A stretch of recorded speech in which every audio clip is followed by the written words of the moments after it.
Renata telah sampai di rumahnya. Dia menyandarkan punggungnya di daun pintu.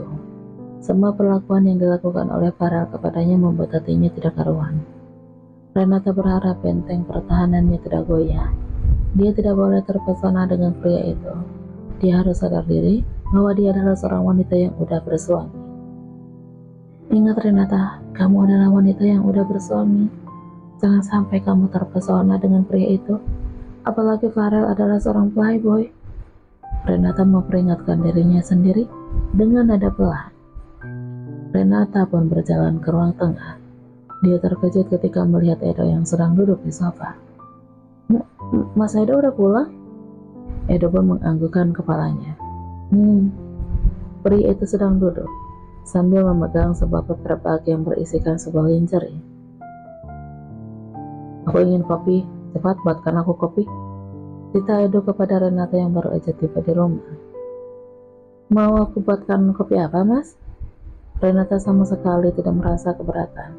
Setiap hari dia selalu membuatkan kopi untuk Edo, karena dia sangat menyadari bahwa seorang istri yang baik harus selalu siap melayani suaminya, walaupun dia sedang dalam keadaan tidak baik-baik aja. Kopi hitam aja, Renata.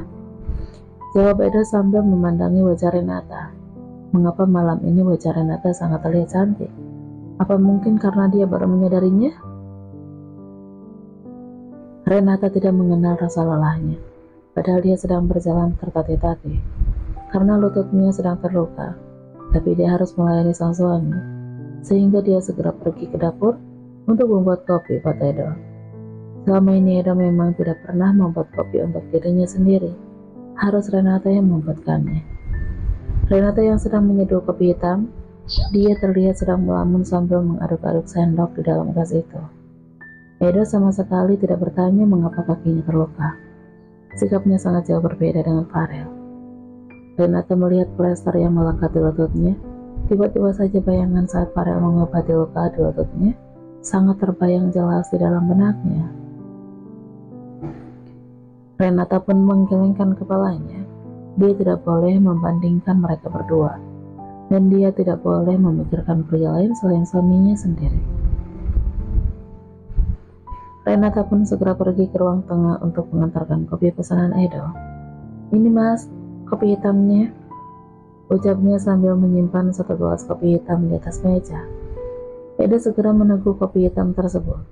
Setelah itu dia pun berkata pada Renata sambil memandangi wanita itu. Renata, aku mau bicara. Bicara apa, Mas? Tanya Renata.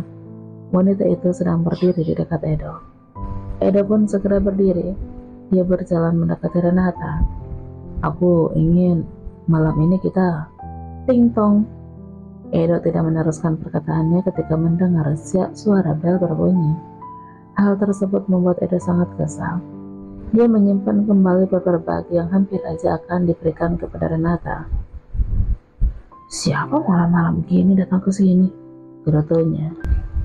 Edo segera melangkahkan kakinya menuju pintu dan Renata mengekorinya, karena dia juga penasaran siapa tamu yang datang malam-malam begini ke rumahnya. Cekoi. Begitu Edo membuka pintu, mereka melihat ada seorang ojek online yang sedang berdiri di depan pintu. Saya datang ke sini untuk mengantarkan pesanan atas nama Renata.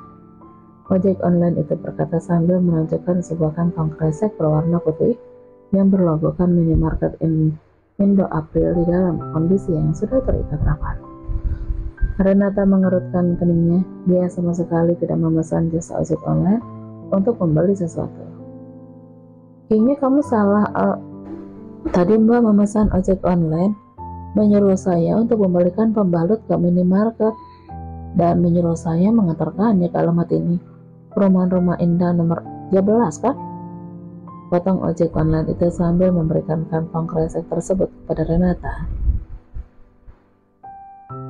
Renata semakin dibuat bingung. Kapan dia memesan pembalut? Tapi nama dan alamatnya memang benar. Renata bukanlah seorang wanita yang pelupa, sehingga dia ingat betul tidak pernah memesan jasa ojek online untuk membelikannya pembalut. Setelah mendengarkan perkataan ojek online itu, membuat Edo sangat merasakan lemas. Padahal malam ini dia udah benar-benar siap untuk melakukan malam pertama yang tertunda dengan Renata. Jadi kamu lagi datang bulan, Renata? Tanya Edo kepada sang istri. Aku, Renata tidak meneruskan perkataannya. Tiba-tiba dia teringat dengan Farel. Apakah mungkin dia yang melakukannya? Karena dia tahu bahwa anak bosnya itu adalah pria yang sangat jahil. Tapi untuk apa Farel mengirimkan pembalut untuknya? Renata ingin meneruskan perkataan untuk menjawab pertanyaan dari Edo. Tapi mungkin karena Edo udah terlanjur kesal, pria itu pergi begitu saja masuk ke dalam kamarnya. Bro, Edo menutup pintu kamarnya dengan sangat keras. Kemudian pria itu membaringkan tubuhnya di atas ranjang. Rupanya dia sedang datang bulan. Itu artinya aku harus menunggu sampai datang bulannya selesai, ucapnya dengan nada kesal. Kemudian Edo berkata kembali, mengapa aku harus merasa kesal? Justru itu sangat bagus. Aku tidak perlu terburu-buru mengotori tubuhku untuk meniduri wanita miskin itu. Ada Tania yang siap melayani aku dan memuaskan aku setiap hari. Renata masuk ke dalam kamarnya. Posisi kamarnya berada di lantai atas, sementara kamarnya Edo berada di lantai bawah. Wanita itu masih terlihat kebingungan sambil memandangi pembalut yang dia simpan di atas nakas. Kemudian Renata berjalan ke balkon. Dia ingin menelpon Farel. Dia merasa curiga bahwa pria itu yang mengirim pembalut untuknya. Apa kamu yang mengirim pembalut ke rumahku? Tanya Renata begitu Farel mengangkat telepon darinya. Ya, anggap saja itu hadiah untukmu, karena udah menjadi pembimbing aku, jawab Farel dengan begitu tenangnya. Saat ini Farel tengah berada di dalam mobil. Letaknya tak jauh dari rumah Renata. Pria itu sedari tadi memandangi Renata yang sedang berteleponan dengannya dari kejauhan. Renata tercengang mendengarnya.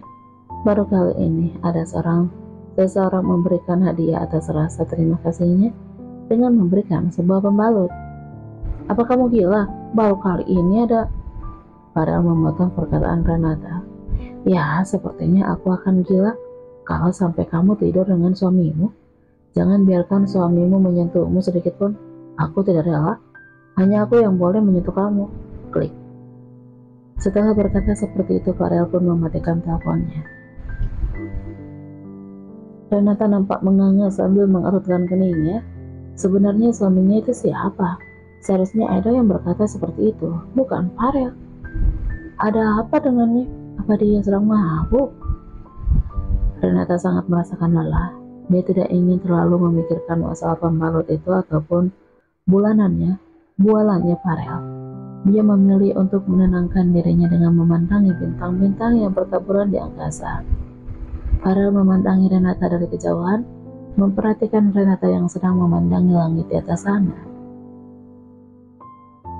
Sungguh, wanita itu sangat cantik sekali, membuatnya semakin terpesona. Farel masih memandangi Renata dari kejauhan. Dia sangat merasa lega melihat Renata yang sedang berdiri di balkon sendirian. Kemudian pria itu pun tersenyum.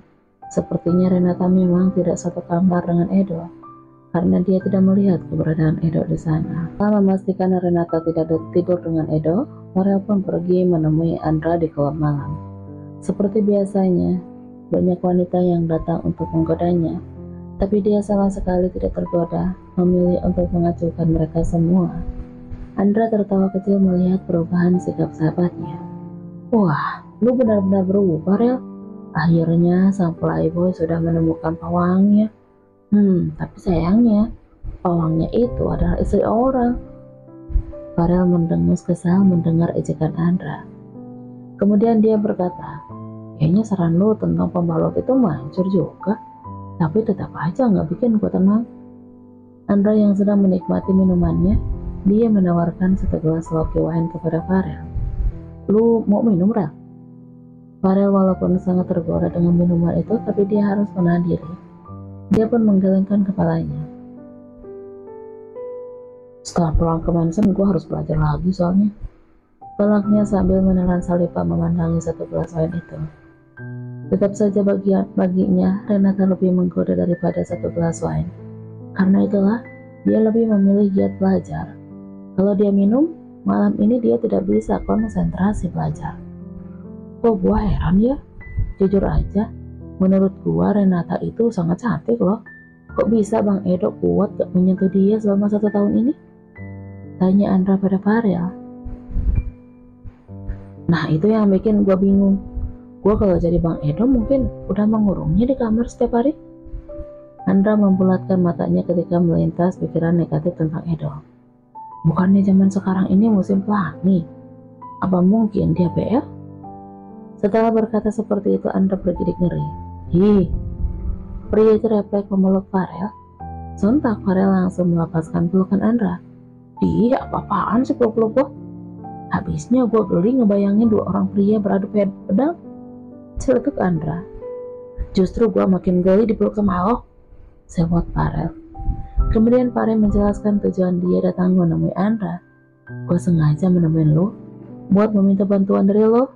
Tolong carikan seseorang detektif untuk menyelidiki Bang Edo. Buat apa? Gua ngerasa curiga aja.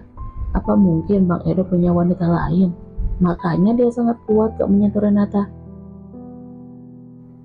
Farel berpikir siapa tahu Edo udah kenyang dengan urusan rancang bersama wanita lain. Karena itulah dia kuat tidak meminta jatah pada Renata. Andra pun menganggukkan kepalanya. Oke, nanti gua carikan. Farel menepuk-nepuk pundak Andra. Thanks bro, kalau begitu pergi dulu, gua harus belajar nih. Andra menganggukkan kepalanya. Gila, gak nyangka gua, akhirnya sahabat gua insaf juga. Ledeknya, rese lo, ucap Farel sambil menyengir.